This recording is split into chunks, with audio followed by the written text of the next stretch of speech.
Hook dibuka dengan ledakan ketegangan instan. Malam hujan, rumah sunyi, anak kecil menangis tercekik ketakutan, dan ibu yang terbangun oleh suara langkah samar di lorong gelap. Fokus langsung pada rasa bahaya yang belum terlihat, dengan elemen bisikan larangan untuk tidak mendekat, pintu kamar yang bergerak sendiri, dan bayangan seseorang di luar jendela lantai 2. Keseimbangan kekuatan jelas timpang. Ibu sendirian, anak lumpuh oleh rasa takut, dan sosok suami yang seharusnya berada di kota lain, namun tampak mengawasi dari luar. Lalu hadir momen hening yang memutar segalanya. Napas tertahan, tatapan tanpa kedipan, waktu seperti berhenti, yang menandai perubahan psikologis ibu dari kebingungan menjadi kesadaran bahaya. Garis pengungkapan singkat dan dingin menegaskan bahwa mereka tidak sedang menghadapi kesalahpahaman biasa, melainkan ancaman nyata. 2 baris aftermath mikro menekankan keheningan mencekam dan rasa diburu. Hook ditutup dengan CTA reflektif yang mengundang penonton mengingat firasat paling mengerikan dalam hidup mereka. Tangisan kecil itu membangunkanku sebelum alarm ponsel berbunyi. Bukan tangisan keras, hanya isakan tertahan. Seperti seseorang yang berusaha tidak terdengar oleh apapun di luar kamar. Udara terasa lebih dingin dari biasanya, dan lampu lorong yang seharusnya menyala redup justru mati. Aku duduk di tepi ranjang. Jantung berdetak terlalu cepat untuk malam yang seharusnya tenang. Rumah ini biasanya berisik dengan suara kecil, kipas angin yang berderit, jam dinding di ruang tengah, tetesan air dari keran dapur yang belum sempat diperbaiki. Malam itu, semuanya terasa tertahan, seolah rumah ikut menahan napas. Aku melangkah ke kamar anakku, pelan, berusaha agar lantai kayu tidak berdecit. Pintu kamar terbuka sedikit, cukup untuk memperlihatkan wajah kecilnya yang basah oleh air mata. Mata terbuka lebar menatap langit-langit. "Ibu," bisiknya, suara serak karena tangis yang ditahan terlalu lama. Aku duduk di sampingnya, meraih tubuh kecil itu ke dalam pelukan. Detak jantungnya terasa cepat di dadaku. "Mimpi buruk?" tanyaku, berusaha menjaga suaraku tetap stabil. Ia menggeleng, terlalu cepat.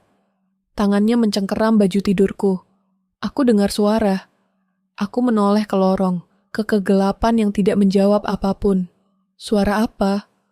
"Langkah," katanya pelan. Pelan banget. Aku mengusap rambutnya, mencoba tersenyum. Mungkin tikus, rumah kita tua. Ia tidak ikut tersenyum. Matanya justru menatap pintu kamar, seolah menunggu sesuatu muncul. Aku menutup pintu sedikit lebih rapat, dan duduk di sana sampai napasnya melambat. Di luar, angin menggeser daun-daun pohon mangga di halaman, menimbulkan suara gesekan yang biasa, terlalu biasa. Namun perasaan dingin di tengkukku tidak pergi. Suamiku seharusnya berada di Surabaya malam itu. 2 hari yang lalu, ia berangkat untuk urusan proyek, meninggalkan catatan kecil di meja dapur, dan janji akan menelepon sebelum tidur. Aku ingat jelas koper hitamnya, cara ia mengecek ponsel berulang kali, wajahnya yang terlihat lelah namun terkendali. Tidak ada yang aneh. Tidak ada alasan untuk curiga. Dan tetap saja, malam itu, setiap sudut rumah terasa seperti ruang yang baru, asing. Aku kembali ke kamar setelah anakku tertidur. Ponselku menyala dengan satu pesan dari suami, dikirim 1 jam lalu. "Sudah tidur?" Aku balas singkat, bilang anak kami baru saja terbangun. Tanda centang biru muncul, lalu tidak ada balasan. Aku meletakkan ponsel di meja samping ranjang dan berbaring, menatap langit-langit. Kipas angin berputar lambat, suaranya terputus-putus, seperti napas orang tua. Aku tidak langsung tidur. Aku mendengarkan. Ada saat-saat tertentu, ketika seorang ibu tahu kapan harus berjaga, bahkan tanpa alasan yang jelas. Malam itu adalah salah satunya. Keesokan harinya, rutinitas berjalan seperti biasa, namun ada jarak tipis antara apa yang kulakukan dan apa yang kurasakan. Aku menyiapkan sarapan, menyeduh kopi, memastikan anakku makan cukup sebelum berangkat sekolah. Ia lebih pendiam dari biasanya. Biasanya ia bercerita tentang teman-temannya, tentang guru yang galak atau tugas yang membosankan. Hari itu, ia hanya mengaduk nasi gorengnya, sesekali menatap ke arah jendela dapur. "Kamu kenapa?" tanyaku. Ia mengangkat bahu. "Nggak apa-apa." Aku tahu itu bohong, tapi aku tidak memaksa. Anak-anak menyimpan ketakutan dengan cara yang berbeda. Di depan gerbang sekolah, ia memelukku lebih lama dari biasanya. Tangannya kecil, tapi cengkeramannya kuat. "Ibu jemput cepat, ya?" katanya. Aku mengangguk, mencoba tersenyum. Saat mobilku menjauh, aku melihatnya masih berdiri di sana, menatap ke arahku sampai aku berbelok. Perasaan bersalah muncul tanpa sebab yang jelas, seperti aku meninggalkannya di tempat yang tidak aman. Sepanjang hari, bayangan-bayangan kecil mengganggu pikiranku. Bukan bayangan nyata, melainkan detail-detail yang terasa tidak sinkron. Pintu belakang yang terasa lebih ringan saat ditutup. Tirai ruang tamu yang tidak persis seperti posisiku terakhir. Bau samar yang tidak bisa kuidentifikasi. Bukan bau asing, tapi juga bukan bau rumahku. Aku menyalahkan kelelahan, kurang tidur, pikiran yang terlalu sibuk. Sore itu, sebelum menjemput anakku, aku berdiri di halaman belakang, menyiram tanaman. Matahari hampir tenggelam, cahayanya memantul di jendela rumah tetangga. Untuk sesaat, aku merasa seperti ada yang bergerak di sudut pandangku. Aku menoleh cepat, hanya untuk melihat bayanganku sendiri terpantul di kaca. Aku tertawa kecil, merasa bodoh. Namun tawa itu tidak bertahan lama. Malam kembali datang dengan keheningan yang sama. Suamiku menelepon sekitar jam 9. Suaranya terdengar normal, sedikit lelah. Ia bertanya tentang anak kami, tentang hari-hariku. Aku menjawab singkat, tidak menyebutkan apapun tentang perasaan aneh yang menggangguku. Aku tidak ingin terdengar berlebihan, tidak ingin membuat jarak di antara kami yang sudah cukup jauh oleh kota dan jarak. Setelah panggilan berakhir, aku duduk di ruang tamu. Lampu sengaja tidak dinyalakan penuh. Hanya lampu meja kecil yang menyala, menciptakan bayangan panjang di dinding. Anak kami sudah tidur. Aku mendengarkan suara malam, motor yang lewat di jalan depan, anjing tetangga menggonggong jauh, televisi dari rumah seberang. Semuanya terdengar normal, dan justru itu yang membuatku gelisah. Aku berdiri dan memeriksa pintu-pintu, jendela-jendela. Semua terkunci. Aku tahu, karena aku selalu memeriksanya 2 kali. Namun saat aku sampai di jendela ruang makan, aku berhenti. Ada bekas samar di kaca, seperti sidik jari yang sudah hampir hilang. Mungkin milikku, mungkin anakku. Aku mengusapnya dengan ujung jari, tapi perasaan dingin menjalar ke tulang punggungku. Aku menutup tirai dan memutuskan tidur. Malam itu, aku bermimpi tentang lorong panjang tanpa ujung. Suara langkah di belakangku yang selalu berhenti setiap kali aku menoleh. Aku terbangun dengan napas terengah. Jam menunjukkan pukul 3 pagi. Rumah kembali sunyi, terlalu sunyi. Aku mendengarkan, menunggu, tapi tidak ada apapun. Hari berikutnya, anakku menolak bermain di halaman. Ia duduk di dalam rumah, menggambar di lantai ruang tamu. Gambarnya tidak seperti biasanya. Tidak ada rumah cerah, tidak ada matahari besar di sudut kertas. Ia menggambar rumah gelap dengan satu jendela besar, dan di jendela itu ada sosok hitam tanpa wajah. "Itu apa?" tanyaku pelan. Ia menatap gambarnya lama sebelum menjawab. Orang. Orang siapa?" Ia mengangkat bahu lagi. Gerakan kecil yang terasa berat. Orang yang lihat. Aku tidak bertanya lebih lanjut. Aku memeluknya. Dan untuk pertama kalinya, ia tidak melepaskan diri. Aku bisa merasakan ketegangan di tubuh kecilnya. Seperti senar yang ditarik terlalu kencang. Malam itu, aku menyalakan semua lampu sebelum tidur. Aku meninggalkan pintu kamarku sedikit terbuka, ingin mendengar jika ada sesuatu yang bergerak. Sekitar tengah malam, aku terbangun oleh suara lembut, hampir seperti kain bergesek. Aku duduk, menahan napas. Suara itu datang dari arah ruang tengah. Pelan, teratur. Aku berdiri, mengambil ponsel dari meja, layarnya menyala. Jam menunjukkan pukul 00.47. Aku melangkah ke pintu, mengintip ke lorong. Gelap. Aku melangkah satu langkah lagi, lalu berhenti. Ada bayangan di dinding, bergerak perlahan, tidak sesuai dengan sumber cahaya manapun. Aku kembali ke kamar anakku. Ia tidur, tapi alisnya berkerut. Seolah bahkan dalam tidurnya, ia tidak merasa aman. Aku duduk di sampingnya, memegang tangannya. Suara itu berhenti. Keheningan kembali menyelimuti rumah, lebih berat dari sebelumnya. Aku tidak tidur sampai pagi. Ketika matahari akhirnya terbit, aku merasa lega sekaligus malu pada diriku sendiri. Tidak ada apapun yang terjadi. Tidak ada bukti, hanya perasaan. Sore itu, saat aku pulang dari menjemput anakku, aku melihat sesuatu di halaman depan. Jejak kaki. Tidak jelas, hampir terhapus, tapi cukup untuk membuatku berhenti. Jejak itu mengarah ke jendela ruang tamu. Ukurannya terlalu besar untuk anak kecil, terlalu rapi untuk kebetulan.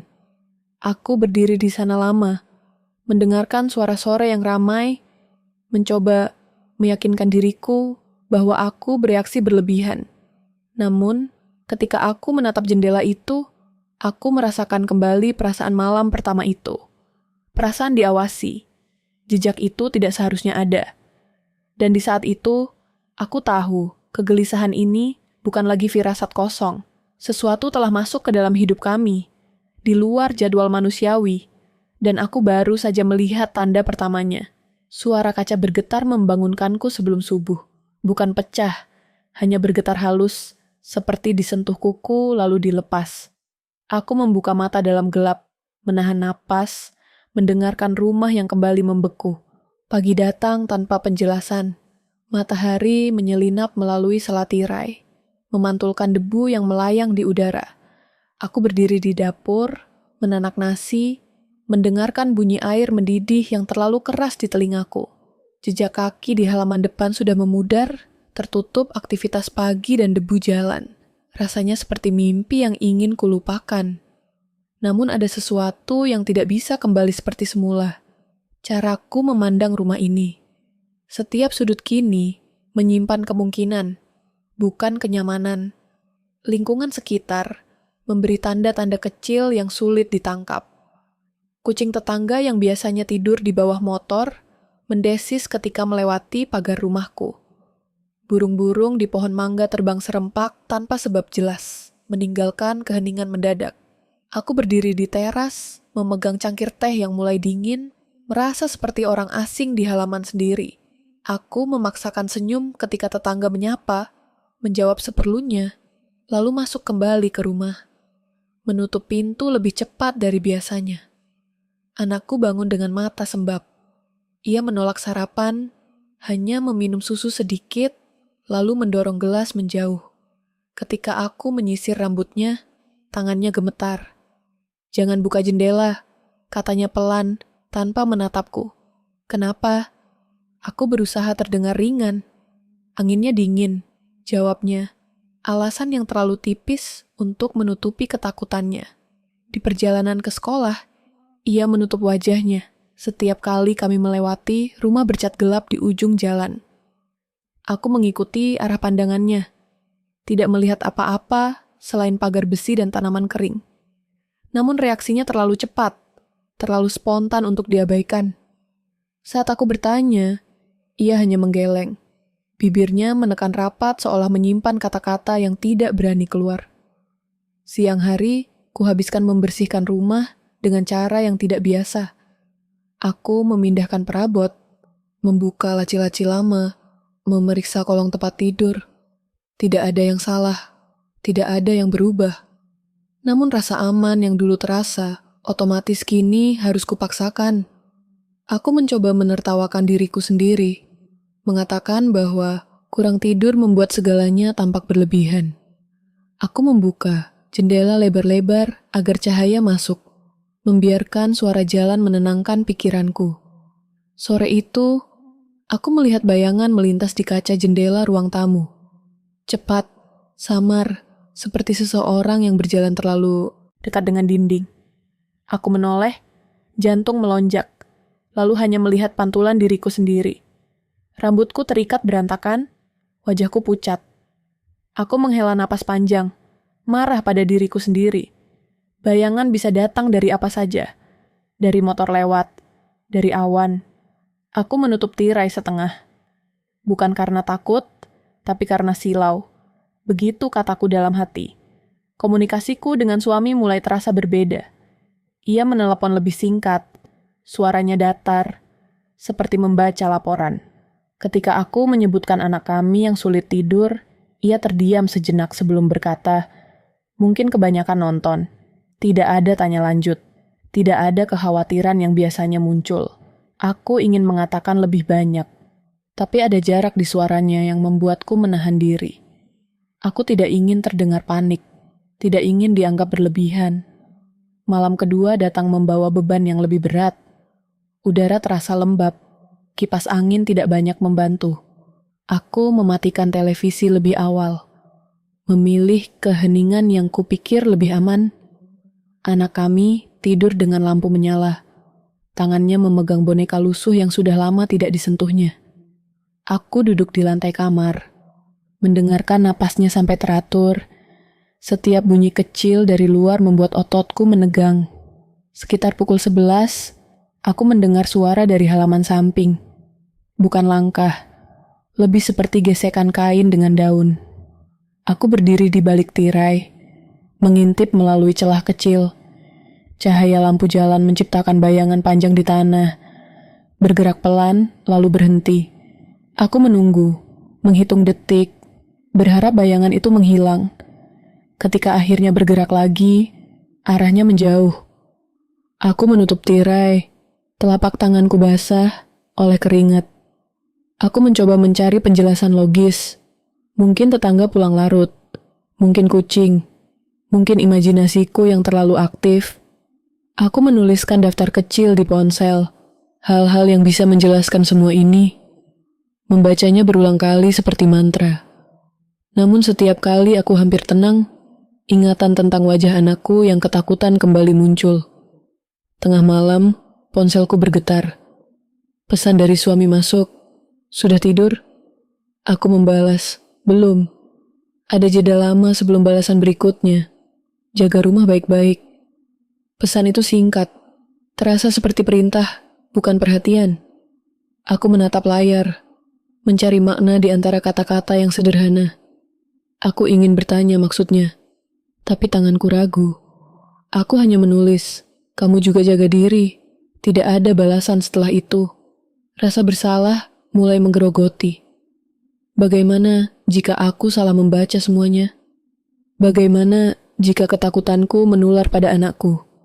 Aku teringat saat-saat aku memilih diam, memilih rasionalitas, ketika instingku berbisik sebaliknya. Aku memeluk anakku lebih erat malam itu, berjanji dalam hati untuk lebih peka, lebih berani mendengarkan apa yang terasa salah. Pagi berikutnya, aku menemukan sesuatu di halaman belakang.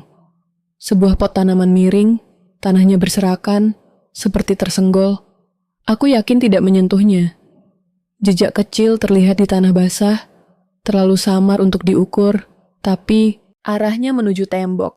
Aku berdiri lama, mencoba menertawakan kemungkinan-kemungkinan. Angin, kucing. Namun kucing tidak meninggalkan jejak lurus seperti itu. Anakku menolak keluar rumah hari itu. Ia duduk di dekatku, memegang lenganku, matanya terus melirik ke jendela. Ketika bayangan orang lewat di luar pagar, ia menjerit kecil dan menutup telinga. "Jangan biarin dia lihat aku," katanya, napasnya terputus-putus. "Siapa?" tanyaku. Kali ini, suaraku tidak setenang yang kuinginkan. Ia menggeleng. Air mata mengalir tanpa suara. Aku merasakan sesuatu bergeser di dalam diriku. Ketakutan ini terlalu spesifik untuk diabaikan, terlalu konsisten. Sore menjelang malam, hujan turun deras. Suara air menghantam atap dan jendela membuat rumah terasa terisolasi. Aku menutup semua tirai, menyalakan lampu-lampu.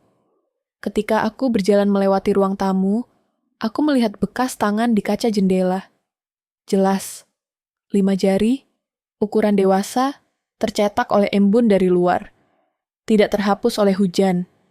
Aku mendekat perlahan, jantung berdebar di telinga.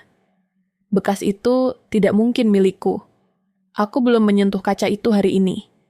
Aku menempelkan tanganku di atasnya, ukurannya lebih besar. Aku mundur selangkah, merasakan dingin merayap ke dada. Di saat itu, rasionalitas runtuh. Ini bukan bayangan, bukan suara, bukan firasat. Ini adalah bukti yang berdiri di depanku, menolak semua penjelasan sederhana. Aku mematikan lampu ruang tamu, menarik anakku ke kamar, mengunci pintu. Dalam gelap, aku menyadari satu hal dengan kepastian yang menakutkan. Ada seseorang yang benar-benar berada di luar sana, dan ia tahu kami ada di dalam. Suara ketukan itu datang dari dalam rumah, bukan dari luar. 3 kali, pelan, teratur, seperti seseorang menguji dinding dengan ujung jari. Aku membeku di depan pintu kamar. Napasku terhenti di tenggorokan, sementara anakku di belakangku menahan isak yang nyaris pecah. Aku tidak membuka pintu. Aku menempelkan telingaku ke kayu yang dingin, mendengarkan rumah yang kini tidak lagi berpura-pura aman. Ada pergeseran halus di ruang tengah, suara kain terseret, lalu diam. Diam yang terlalu sadar akan keberadaanku. Aku meraih ponsel dengan tangan gemetar dan menulis pesan singkat pada suamiku, lebih cepat dari pikiranku. Ada orang di rumah. Balas sekarang. Pesan terkirim. Tidak ada tanda terbaca. Anakku menarik ujung bajuku. "Ibu, dia tahu namaku," bisiknya. Suaranya kecil, patah, seperti daun kering diinjak. "Kamu dengar apa?" tanyaku, menunduk agar wajahku sejajar dengannya. "Dia sebut namaku," katanya, tanpa menatap. Pelan, aku merasakan sesuatu runtuh di dadaku. Bukan dengan suara, melainkan dengan kehampaan. Ini bukan lagi bayangan di kaca atau jejak di tanah. Ini bukan kesalahan persepsi. Ini seseorang yang tahu kami, tahu anakku, tahu cara membuatnya takut. Aku menutup mulutnya dengan telapak tanganku sendiri. Bukan untuk membungkamnya, tapi untuk meredam suara napas kami yang semakin liar. Ketukan itu tidak kembali, tapi kehadirannya menetap. Aku bisa merasakannya di udara yang menebal, di lantai yang terasa lebih dekat dari biasanya. Aku mengunci pintu kamar, menggeser lemari kecil ke depannya. Anak itu memelukku dari samping, tubuhnya panas, keringat dingin menempel di kulitnya. Aku membiarkan air mata jatuh tanpa suara, menyekat cepat sebelum ia melihat. Ibu tidak boleh hancur di depan anaknya. Setidaknya tidak lama. Ketika fajar akhirnya menyelinap, aku membuka pintu perlahan. Ruang tengah tampak seperti biasa, terlalu biasa. Sofa di tempatnya, meja kopi bersih, tirai tergantung rapi. Hanya satu hal yang berubah. Foto keluarga di dinding miring, seolah disentuh tergesa. Aku membetulkannya, jariku bergetar. Wajah suamiku di foto itu menatapku dengan senyum yang dulu terasa menenangkan. Kini terasa asing. Aku tidak mengantar anakku ke sekolah hari itu. Aku menelepon izin. Suaraku terdengar tenang bahkan di telingaku sendiri. Setelah menutup telepon, aku duduk di lantai dapur, punggung bersandar pada lemari es yang berdengung lembut. Tanganku gemetar hebat, tak terkendali. Aku membiarkannya. Keruntuhan kecil itu datang cepat dan pergi cepat, seperti gelombang yang menampar lalu surut. Aku menarik napas panjang, mengatur ulang tubuhku. Waktu untuk panik sudah lewat. Aku memeriksa rumah dengan lebih teliti. Pintu belakang terkunci, tapi ada goresan tipis di dekat gagangnya. Jendela kamar mandi sedikit terbuka, kaitnya longgar. Di ambang jendela ruang tamu, ada serpihan cat yang terkelupas, baru. Aku mengumpulkan semua tanda itu di kepalaku, menyusunnya seperti potongan puzzle yang tidak ingin kubaca hasilnya. Suamiku akhirnya menelepon menjelang siang. Suaranya tenang, terlalu tenang. "Ada apa?" tanyanya. seolah pesan semalam hanyalah keluhan biasa. Ada orang masuk, kataku. Anak dengar namanya dipanggil. Ada jeda. Nafasnya terdengar, satu tarikan, satu hembusan. Kamu capek, katanya. Rumah itu bikin kamu overthinking. Aku memejamkan mata. Dulu, kalimat itu sering ia pakai saat aku mengeluh tentang hal-hal kecil. Saat aku bilang, tetangga baru terasa aneh. Saat aku bilang, aku tidak nyaman dengan seseorang di kantor. Selalu ada penjelasan logis, selalu ada cara untuk mengecilkan perasaanku. Aku nggak capek, kataku pelan. Aku lihat bekas tangan di kaca. Kamu hapus saja. Jawabnya cepat. Jangan bikin anak takut. Telepon terputus. Aku menatap layar hitam itu lama. Ada dingin yang berbeda kini. Bukan dingin malam, melainkan dingin pengertian. Aku teringat percakapan-percakapan lama. Potongan kecil yang dulu kuanggap biasa. Cara ia selalu tahu kapan aku pulang. Cara ia tidak suka tirai terbuka. Cara ia menyimpan kunci cadangan di tempat yang hanya ia tahu. Semua itu kini berdiri dalam cahaya yang tidak ramah. Anakku duduk di ruang tengah, memeluk lutut. Ibu, katanya.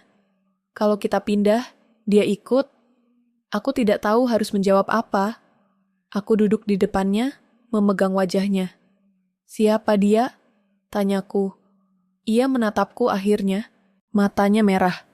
Orang yang mirip ayah, katanya. Tapi bukan. Kata-kata itu jatuh berat, seperti benda tumpul. Aku merasakan rumah ini berubah bentuk. Dinding-dindingnya merapat, langit-langitnya turun. Teror tidak lagi samar. Ia personal, terarah, tahu celah kami. Aku memeluk anakku erat, lebih erat dari sebelumnya. Seolah tubuhku bisa menjadi dinding terakhir. Malam datang lebih cepat. Awan menutup matahari, membuat sore tampak seperti senja panjang. Aku menyiapkan tas kecil tanpa berpikir terlalu jauh. Pakaian anak, dokumen, ponsel charger. Aku belum memutuskan akan pergi atau bertahan. Keputusan itu menggantung di antara ketakutan dan kemarahan yang mulai tumbuh. Sekitar pukul 8, lampu ruang tamu berkedip. Sekali, 2 kali. Lalu stabil. Aku berdiri di tengah ruangan, mendengarkan. Ada suara langkah kini. Jelas, tidak berusaha disembunyikan. Langkah yang mengenal denah rumah ini berhenti di titik-titik yang tepat. Aku meraih pisau dapur, tangan kiriku menarik anakku ke belakang. Ibu, bisiknya. Jangan. Aku menggeleng. Aku tidak tahu melawan atau lari. Aku hanya tahu, aku tidak boleh diam. Langkah itu berhenti tepat di depan pintu kamar. Bayangan jatuh ke celah bawah pintu, memanjang, berdenyut, mengikuti napas seseorang di luar. Ada suara gesekan logam, pelan, sabar. Ponselku bergetar. Pesan masuk dari suami. Jangan kemana-mana. Aku di jalan. Jantungku berdegup keras, hampir menyakitkan. Di jalan dari mana? Kemana? Aku menatap pintu. Bayangan itu masih ada. Semakin dekat. Aku membalas cepat. Kamu di mana? Tidak ada balasan. Ketukan kembali terdengar. Kali ini lebih kuat. 2 kali. Aku bisa merasakan waktu menipis. Seperti pasir yang bocor dari celah kecil. Aku menunduk pada anakku. Mencium keningnya. Pegang aku, kataku. Ia menurut. Memelukku dengan kekuatan yang tidak seharusnya dimiliki anak seusianya. Di luar pintu, suara seseorang berbisik, tenang, terkendali, menyebut namaku dengan benar. Bukan teriakan, bukan ancaman, justru itu yang membuatnya lebih mengerikan. Aku tahu, dengan kepastian yang membuat darahku dingin, bahwa ini bukan lagi permainan bayangan. Ini adalah hitungan mundur, dan waktuku hampir habis. Pintu kamar bergetar sekali, lalu berhenti. Keheningan setelahnya lebih mengerikan daripada suara apapun. Aku tahu, ini bukan waktu untuk berpikir panjang. Tubuhku bergerak lebih cepat daripada pikiranku, digerakkan oleh naluri yang tajam dan kasar. Aku menurunkan anakku dari tempat tidur, menempelkan bibir ke telinganya. Sepatu, bisikku. Sekarang, ia tidak bertanya. Tangannya kecil tapi cekatan, Memasukkan kaki ke sandal rumah dengan gerakan gemetar. Aku membuka jendela kamar perlahan. Engselnya mengeluh pelan. Udara malam masuk, dingin dan basah. Dari luar terdengar hujan gerimis. Cukup untuk menyamarkan suara kami. Tidak cukup untuk menenangkan apapun. Langkah di luar pintu kamar terdengar lagi. Kali ini lebih dekat. Aku mengangkat anakku. Merasakan beratnya yang nyata. Hidup, sesuatu yang harus kulindungi apapun harganya. Aku melangkah ke jendela, menurunkannya keluar, menahan napas saat kakinya menyentuh tanah. Diam, kataku tanpa suara. Ia mengangguk, mata terbelalak, patuh. Aku melompat setelahnya. Lututku membentur tanah, rasa nyeri menjalar singkat, lalu hilang tertelan adrenalin. Kami merunduk di balik semak kecil, hujan membasahi rambut dan punggungku. Dari dalam rumah, pintu kamar terbuka dengan suara kayu yang menyerah. Ada langkah di dalam, langkah yang kukenal ritmenya tanpa ingin mengakuinya. Kami berlari menyusuri sisi rumah, melewati pagar tetangga yang dingin dan licin. Aku tidak tahu kemana harus pergi, hanya tahu menjauh. Napasku memburu, dada terasa terbakar. Anak itu tersandung. Aku mengangkatnya lagi, memaksa kakiku bergerak lebih cepat. Lampu-lampu rumah tetangga tampak seperti pulau-pulau aman yang terlalu jauh. Kami berhenti di balik mobil tua yang terparkir di pinggir jalan. Aku menempelkan punggung ke besinya yang dingin, menutup mulut anakku saat ia terisak. Dari kejauhan, aku melihat bayangan keluar dari rumahku. Tinggi, tenang, tidak tergesa. Ia berdiri di teras, menatap ke arah jalan seolah tahu kami ada di luar sana. Lampu teras menyinari wajahnya setengah. Aku mengenali garis rahangnya sebelum pikiranku menolak. Itu wajah suamiku. Bukan mirip, bukan serupa. Itu dia. Jaket gelap yang sering ia pakai. Cara ia berdiri dengan bahu sedikit condong ke depan. Bahkan dari jarak itu, aku tahu tatapannya terfokus, terkendali. Dunia seakan menyempit, suara hujan menghilang. Anak di pelukanku bergetar hebat. Bukan ayah, bisiknya, putus asa. Aku ingin berteriak, ingin memecahkan malam dengan suara yang akan memanggil siapapun. Tapi mulutku terkunci oleh kenyataan yang tiba-tiba tersusun rapi. Pesan-pesan singkat, nada datar, kalimat, jangan kemana-mana. Ia tidak datang untuk menyelamatkan kami. Ia datang untuk memastikan sesuatu. Ponselku bergetar lagi. Pesan masuk, singkat, dingin. Pulang, ini berbahaya. Aku hampir tertawa. Hampir. Aku mematikan ponsel, memasukkannya ke saku jaket, memeluk anakku lebih erat. Jangan lihat, bisikku. Kami menyelinap menjauh, memanfaatkan hujan dan kegelapan. Setiap langkah terasa seperti undian. Aku memilih rumah tetangga yang lampunya masih menyala, mengetuk pintu dengan tangan gemetar. Tidak ada jawaban. Aku mengetuk lagi, lebih keras, lalu lebih keras lagi. Dari sudut mata, aku melihat bayangan bergerak cepat. Aku menarik anakku, berlari lagi. Kami akhirnya menemukan tempat berlindung di warung kecil yang tutup. Rolling door setengah terbuka. Kami masuk, berjongkok di antara rak kosong, dan bau minyak goreng lama. Nafasku tersengal, kepalaku berdenyut. Di luar, langkah itu mendekat, lalu berhenti. Aku menahan napas sampai paru-paruku terasa akan pecah. Langkah itu menjauh. Aku tidak tahu berapa lama kami di sana. Menit atau jam. Waktu kehilangan bentuknya. Ketika aku akhirnya berani bergerak, tubuhku terasa ringan dan berat sekaligus. Aku tahu satu hal dengan jelas. Hidupku sebelum malam ini adalah kebohongan yang disusun perlahan. Kami pergi ke rumah seorang teman lama yang jarang kukunjungi. Ia terkejut melihatku, basah kuyup, dengan anak yang gemetar. Aku tidak menjelaskan banyak. Aku hanya bilang, aku butuh tempat aman. Ia mengangguk, membuka pintu lebih lebar. Di kamar kecil itu, aku duduk di lantai, memeluk lutut, sementara anakku tertidur kelelahan di kasur tipis. Dalam keheningan itu, ingatan datang satu persatu. Cara suamiku selalu mengatur jadwal. Cara ia tahu siapa yang kutemui. Cara ia membuatku ragu pada insting sendiri. Menyebutnya berlebihan, emosional.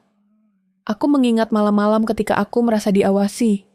Dan ia bilang, itu hanya kecemasanku.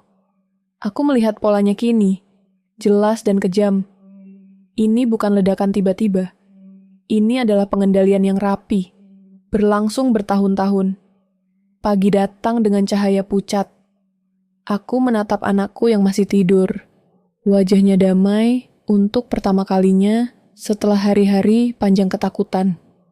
Aku menyentuh rambutnya, merasakan tekad mengeras di dadaku. Aku tidak bisa terus lari. Lingkaran ini akan menutup jika aku tidak melakukan sesuatu. Telepon dari suamiku masuk berkali-kali. Aku tidak mengangkatnya. Pesan-pesan menyusul, nadanya berubah dari perintah menjadi bujukan, lalu ancaman halus. Aku membaca semuanya dengan jarak baru, melihat manipulasi di setiap kata. Aku merasa marah, tapi juga kuat. Keputusasaan telah berubah bentuk. Sore itu, aku menerima satu pesan yang membuatku berhenti bernapas.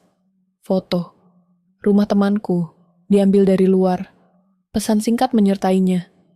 Kamu selalu lupa mengunci pintu belakang. Dunia kembali menyempit. Lingkaran ancaman tidak pernah terbuka. Ia hanya berpindah. Aku menatap layar, lalu anakku. Aku tahu bahaya ini telah mencapai titik maksimum.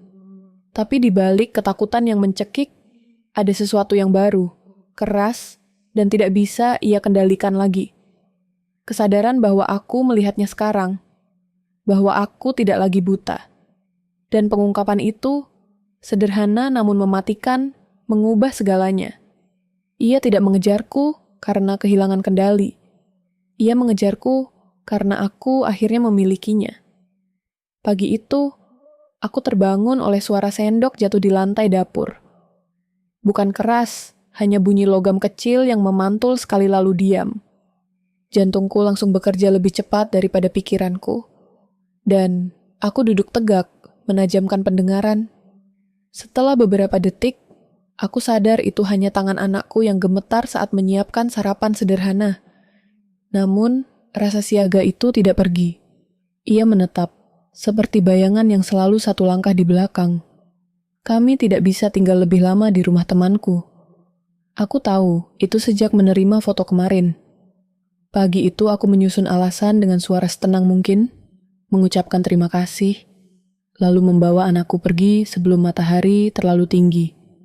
Aku memilih tempat yang tidak mencolok, sebuah rumah kontrakan kecil di pinggir kota, dikelilingi bengkel dan warung kopi yang buka sampai malam. Tempat yang bising, ramai, dan mudah tenggelam dalam lalu lintas manusia. Aku menyukai kebisingan itu. Ia menutupi langkah. Di sanalah aku bertemu Ratna. Ia datang tanpa banyak bicara, berdiri di ambang pintu dengan tas selempang dan mata yang terlalu tenang untuk seseorang yang baru saja menerima telepon dariku setelah bertahun-tahun tidak bertemu. Dulu kami bekerja bersama di kantor kecil sebelum aku berhenti demi pernikahan. Ratna tidak banyak berubah. Rambutnya lebih pendek, wajahnya lebih keras, tatapannya seperti orang yang sudah lama belajar melihat hal-hal yang disembunyikan orang lain. Kamu kelihatan dikejar, katanya setelah masuk dan menutup pintu. Tidak ada nada bercanda. Aku tidak langsung menjawab. Aku menyeduh teh. Tanganku sedikit bergetar. Anakku duduk di sudut ruangan, memeluk bonekanya, mengamati Ratna dengan mata waspada. Aku butuh bantuan, kataku akhirnya. Dan aku nggak yakin siapa yang bisa dipercaya. Ratna mengangguk pelan. Mulai dari awal, katanya. Aku bercerita tanpa hiasan, tentang bayangan di jendela, tentang jejak tangan, tentang suamiku yang seharusnya jauh tapi selalu tahu.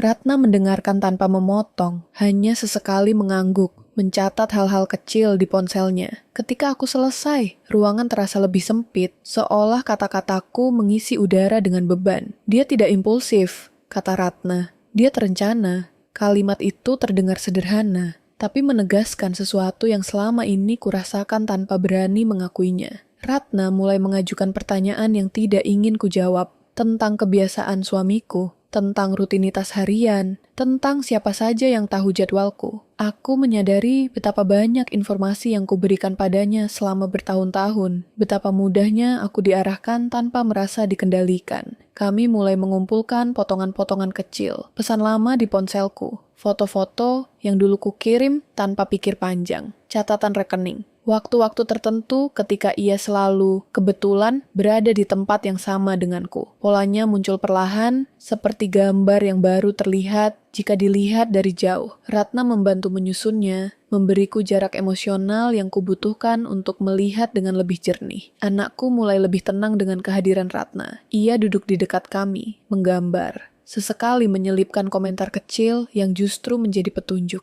"Ayah suka nunggu," katanya suatu sore. "Nunggu lama." Aku menoleh cepat. Ratna menangkap tatapanku. Kami tidak mengatakan apapun. Tapi aku tahu kami mendengar hal yang sama.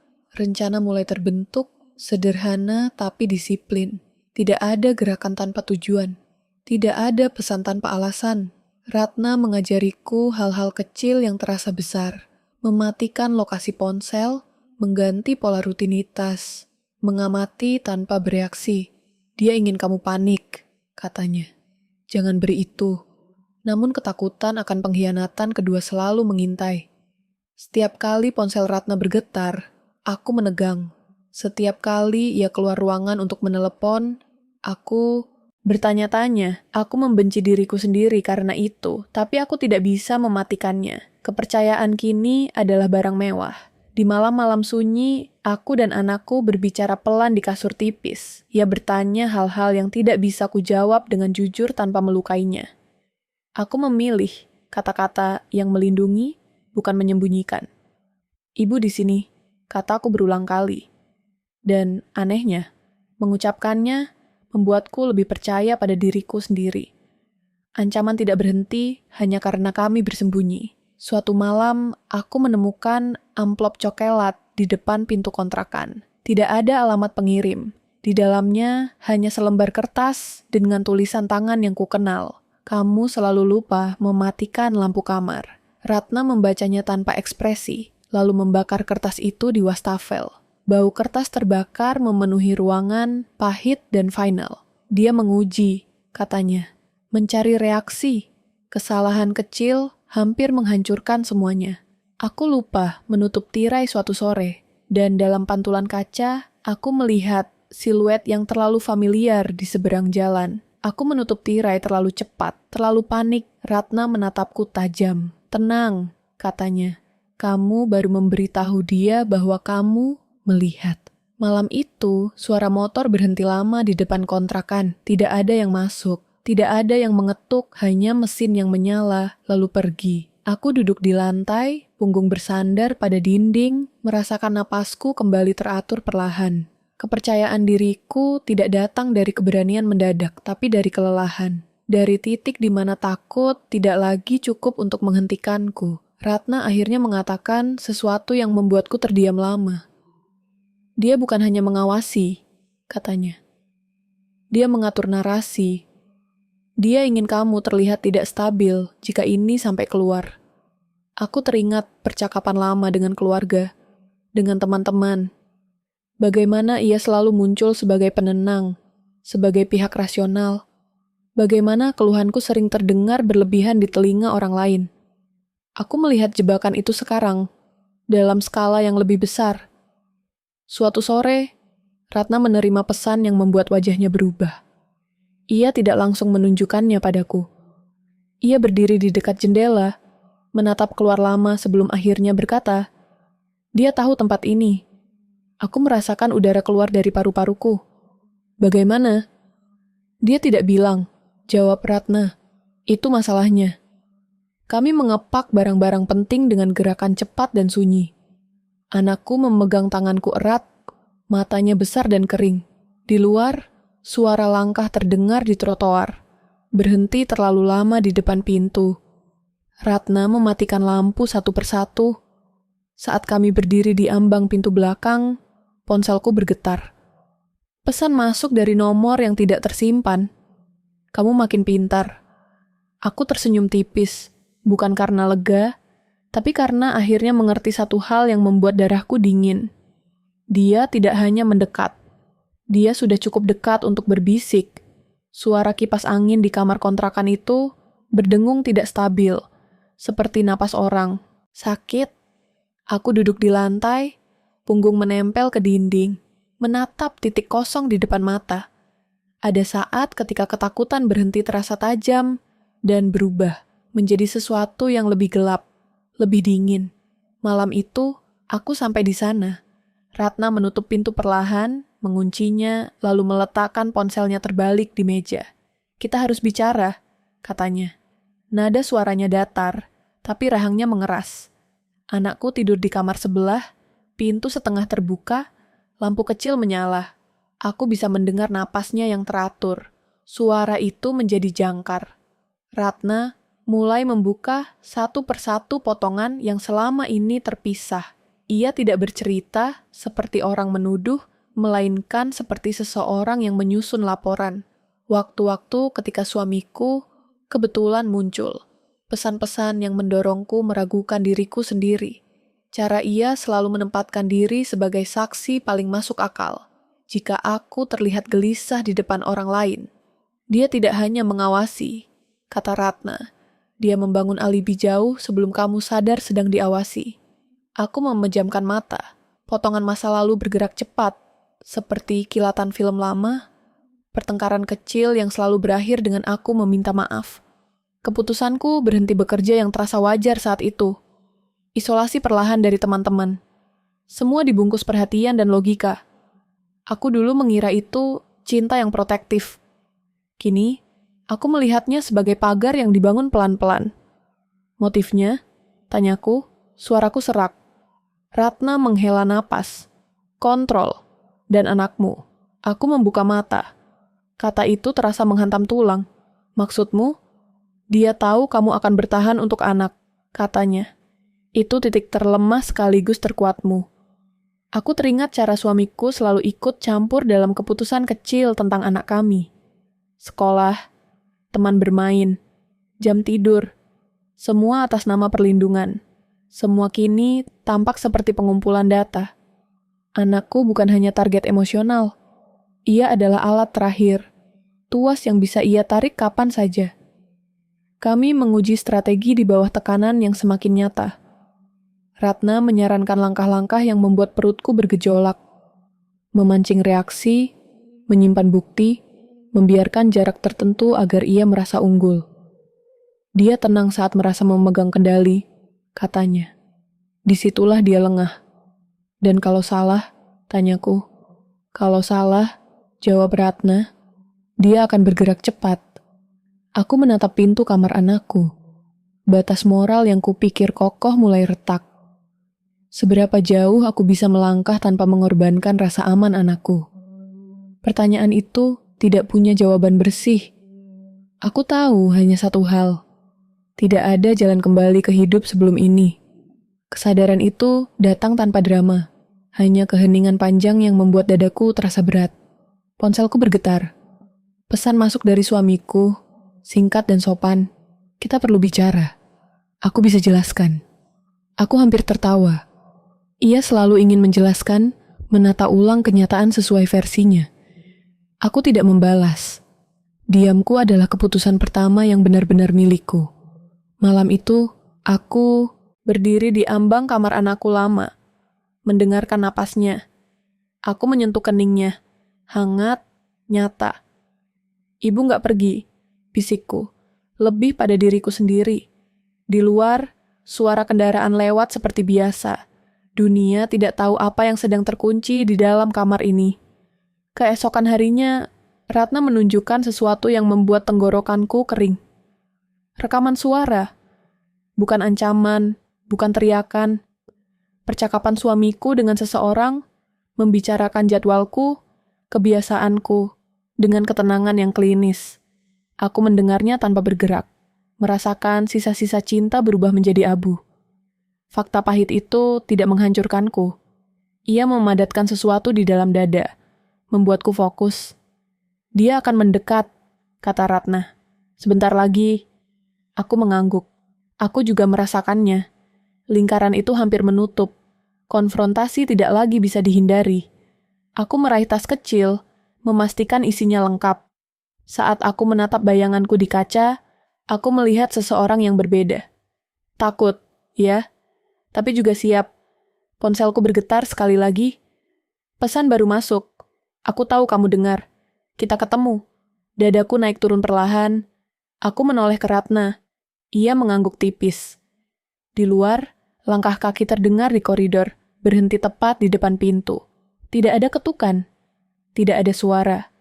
Hanya kehadiran yang menunggu. Aku menarik napas panjang, merasakan batas terakhir runtuh. Konfrontasi besar itu kini tinggal satu langkah saja. Pintu itu terbuka tanpa ketukan. Udara malam masuk seperti hembusan dingin dari ruang bawah tanah, membawa bau hujan dan besi. Aku berdiri di tengah ruangan, satu tangan menggenggam ponsel, satu tangan gemetar di sisi tubuh, sementara napasku berusaha menemukan ritmenya sendiri.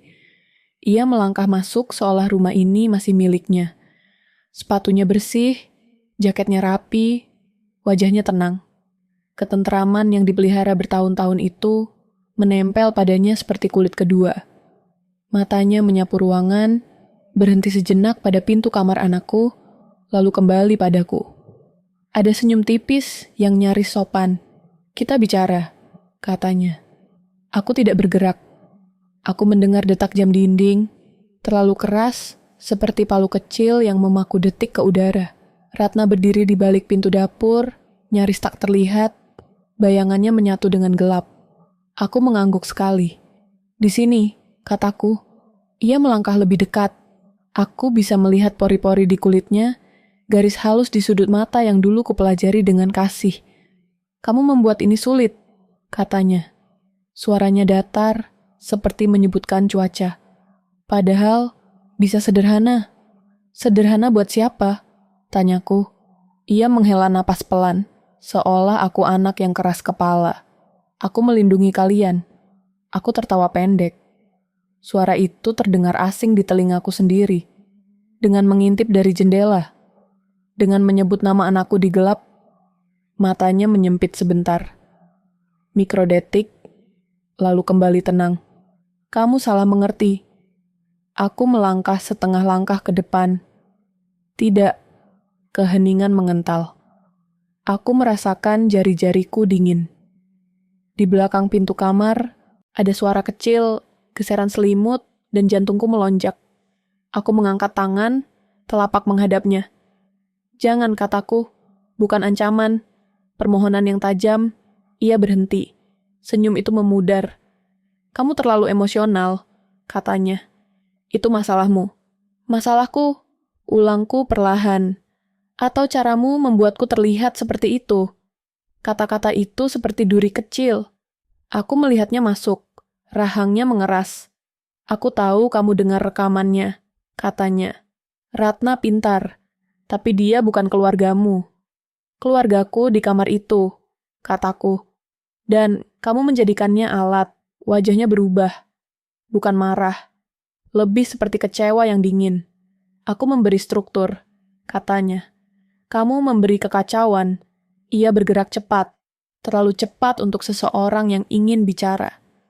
Tangannya terangkat, bukan untuk memukul, tapi untuk meraih. Tubuhku bereaksi sebelum pikiranku. Aku mundur, menabrak meja, suara gelas bergetar. Ratna bergerak dari dapur, ponsel terangkat, lampu kilat menyala sekejap. Ia menoleh ke arahnya, kesal. Keluar, katanya pada Ratna. Perintah itu terdengar biasa, seperti dulu.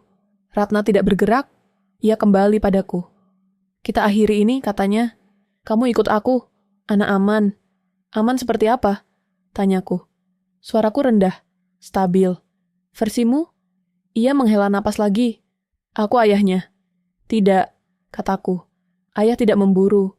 Kata itu memukulnya lebih keras daripada apapun. Wajahnya pecah sejenak. Lalu topeng runtuh. Kamu memaksaku, katanya.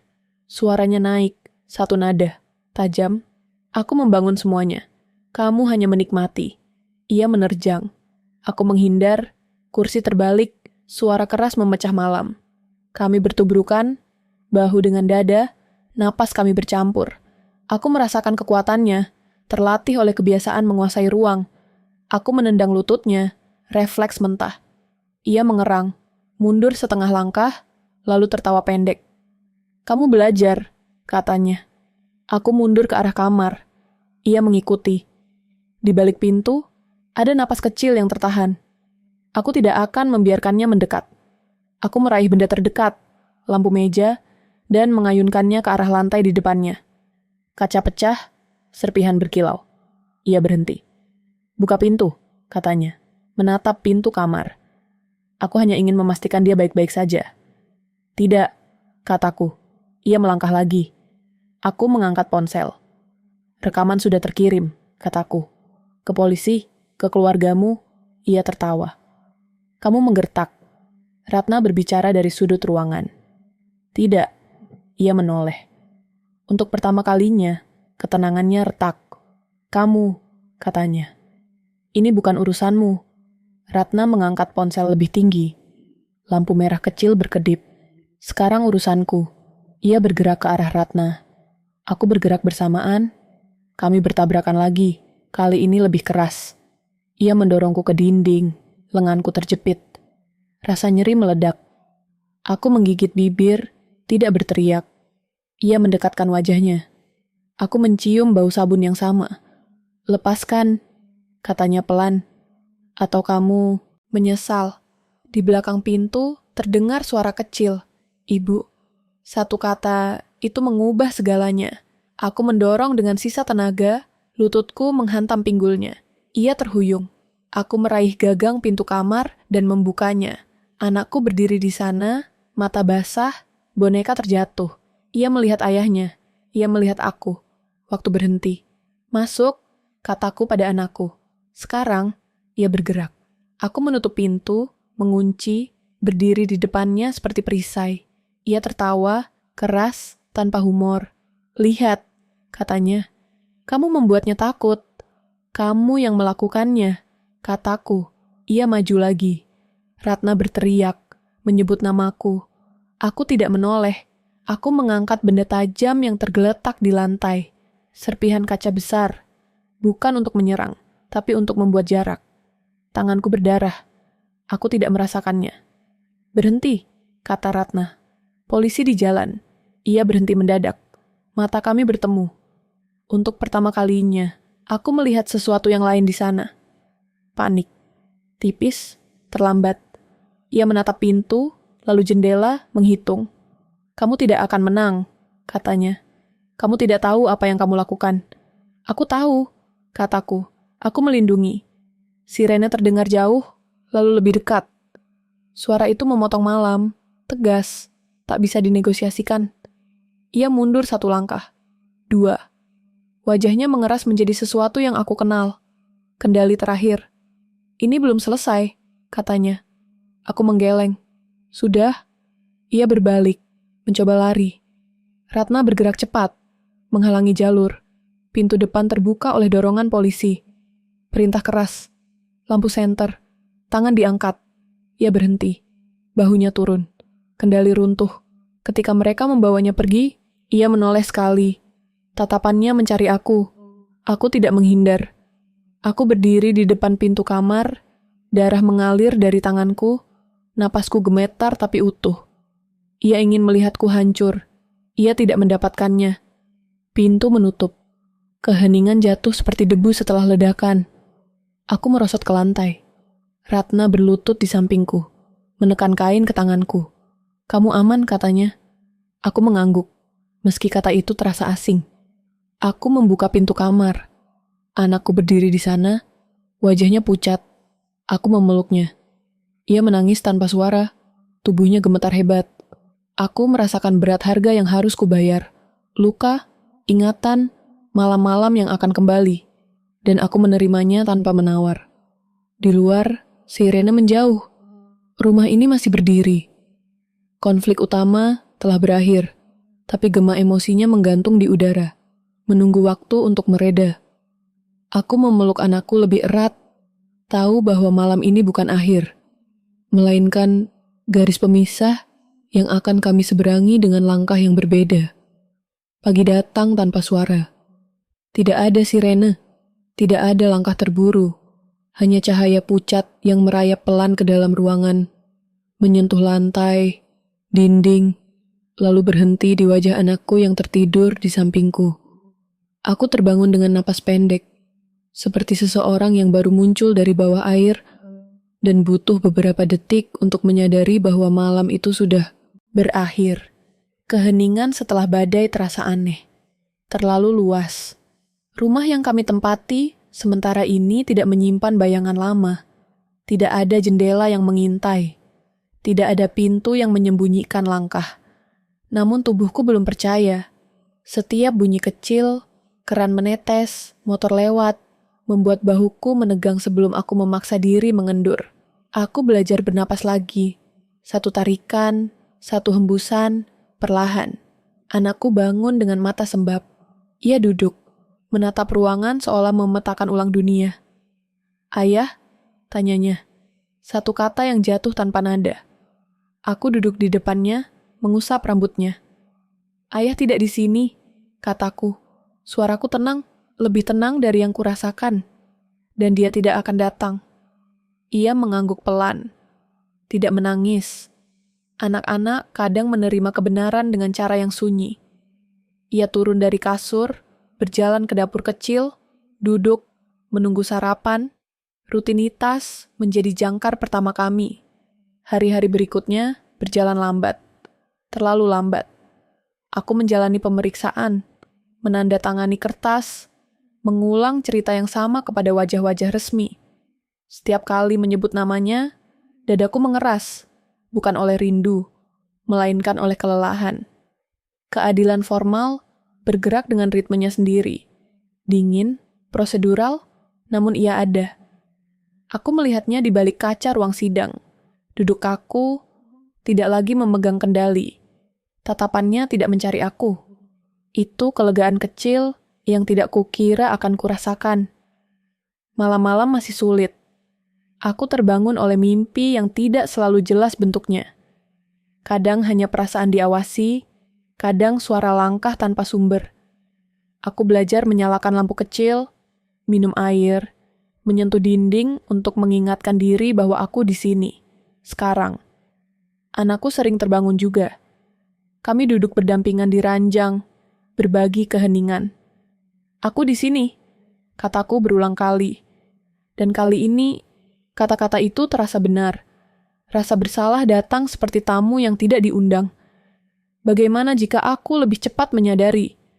Bagaimana jika aku tidak membiarkan diriku diarahkan selama itu? Pertanyaan-pertanyaan itu berputar, mencari tempat untuk mendarat. Aku membawanya ke sesi-sesi sunyi dengan diriku sendiri. Belajar meletakkannya tanpa membiarkan ia menggerogoti. Menerima bahwa manipulasi bekerja justru karena ia halus. Melepaskan gagasan bahwa aku seharusnya tahu sejak awal. Anakku mulai kembali tertawa, pelan-pelan. Bukan ledakan, melainkan senyum kecil saat menggambar, suara pendek saat menonton kartun. Ia masih menutup tirai sebelum tidur, masih meminta lampu menyala. Aku menurut, penyembuhan tidak harus terburu-buru. Ikatan kami menguat dalam hal-hal sederhana, makan bersama, berjalan pagi, memilih buku di toko kecil. Setiap kebersamaan adalah bukti bahwa kami bertahan. Suatu sore, kami berjalan di taman. Matahari rendah, udara hangat. Anakku berlari sebentar, lalu kembali menggenggam tanganku. "Ibu," katanya, "kalau aku takut," aku bilang. Aku menunduk, menatap matanya. "Iya," kataku. Kita bilang, aku menemukan diriku sendiri berubah. Lebih tenang dalam cara yang berbeda. Bukan tanpa luka, tapi dengan pemahaman. Aku menetapkan batas tanpa merasa bersalah. Aku belajar mendengar instingku tanpa perlu membuktikannya pada siapapun. Keadilan personal datang bukan dari putusan hakim semata, melainkan dari kemampuan untuk berkata tidak, untuk memilih, untuk percaya pada suaraku sendiri. Pada suatu pagi yang biasa, aku membuka jendela. Angin masuk, membawa suara kota yang hidup. Aku tidak menutupnya kembali. Aku berdiri di sana, merasakan detak waktu berjalan maju. Anakku datang, berdiri di sampingku. Boleh buka, katanya, ragu tapi ingin. Boleh, jawabku. Kami membiarkan jendela terbuka. Tidak sebagai tantangan, tidak sebagai kemenangan besar, melainkan sebagai keputusan kecil yang bermakna. Harapan kami rapuh, ya, tapi nyata. Ia tumbuh dari rutinitas, dari keberanian kecil yang diulang. Malam itu, sebelum tidur, aku mematikan lampu utama, menyisakan lampu kecil. Anakku berbaring, memeluk bonekanya. Ibu, katanya mengantuk. Kita aman. Aku berbaring di sampingnya, merasakan kehangatan yang tenang. Kita aman, kataku. Dan untuk pertama kalinya, aku tidak ragu. Keheningan kembali mengisi ruangan. Tapi kali ini bukan sebagai ancaman. Ia menjadi ruang bernapas. Cerita ini tidak berakhir dengan gemuruh, melainkan dengan langkah-langkah pelan menuju hari esok. Gema teror akan selalu ada. Samar di sudut ingatan. Namun ia tidak lagi memimpin. Kami yang melakukannya sekarang.